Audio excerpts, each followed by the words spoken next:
নেটে নাহিদ হাসানরা বেশ ঝামেলায় ফেলছেন শান্ত সাদমানদের। সিলেটে প্রথম টেস্টে জিম্বাবুয়ান ব্যাটিং লাইন আপকেও সুইং বাউন্সে ধসিয়ে দিতে চাইবেন ইনফর্ম দুই পেসার। লাক্কাতুরায় অনুশীলনের দ্বিতীয় দিনের চিত্র এটা। গেল কয়েক বছরে বাংলাদেশের ক্রিকেটের সবচেয়ে ইতিবাচক দিক এই ফাস্ট বোলিং ডিপার্টমেন্টের উন্নতি, আর সবচেয়ে দুশ্চিন্তার টপ অর্ডার ব্যাটিং।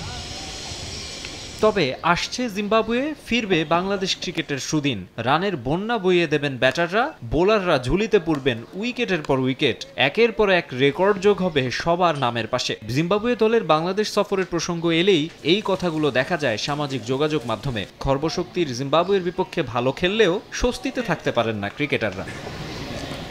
টি-20-র যুগে এক্সাইটিং ক্রিকেট দেখতে চান সবাই, কিন্তু বাংলাদেশ জিম্বাবুয়ে সিরিজ যেন ঘুম পাড়ানি। এক দলের আগুনে বোলিংয়ের বিপক্ষে আরেক দলের ক্লাসিক ব্যাটিং কিংবা চোখ ধাঁধানো ফিল্ডিং তেমন কিছুই দেখা যায় না, থাকে না রোমাঞ্চের ছিটে ফোটাও। সেজন্যই তো এবারের 2 ম্যাচ টেস্ট সিরিজ নিয়ে যেন আগ্রহ নেই কারো। এখন পর্যন্ত সিরিজ সম্প্রচারে আগ্রহ দেখায়নি কেউ। আদৌ সিলেট ও চট্টগ্রাম টেস্ট টেলিভিশনের পর্দায় দেখা যাবে কিনা তা নিয়ে রয়েছে বড়সড় অনিশ্চয়তা।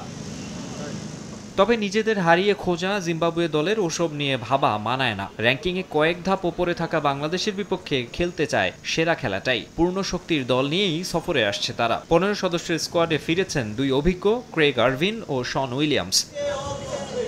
বাংলাদেশ সময় বিকাল 5:20 হযরত শাহজালাল আন্তর্জাতিক বিমানবন্দরে অবতরণ করার কথা জিম্বাবুয়ে দলকে বহনকারী বিমানটির। ঢাকা থেকে পরদিন সিলেটে যাবে অতিথিরা।